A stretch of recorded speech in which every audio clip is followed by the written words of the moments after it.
Part C, sketch a displacement time graph for the motion of the car between A and B. All right, so again, let's just remind you of what the velocity time graph looked like, which was a constant acceleration section, a constant velocity section, and then a slowing down section. Okay, so our displacement time graph, I want to give myself plenty of height because our displacement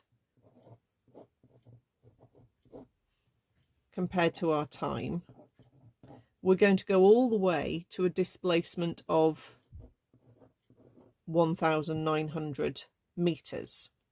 Okay, and we've got the first 156, we've then got the last 184, what was that, 1716, and we've got this middle bit. Okay, we also know that we've got the first 12 seconds, a following 60 seconds, and then a following 8 seconds. So we can figure out quite a lot. We've got a point there, which we know we're at. We've got a point here, and then we've got a point there. Now, it's probably not amazing to scale. The section that's the easiest to draw is the bit where you're going at constant velocity, because your line there should be a beautiful straight line. Just use a ruler.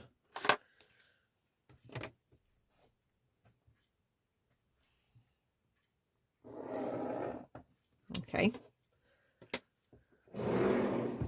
Our first bit, where your velocity is increasing, okay, actually then turns into a curve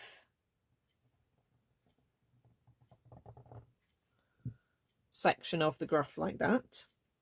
Okay, and when your velocity is decreasing here in the third section, you need a curved section. This time the curve is going to flatten off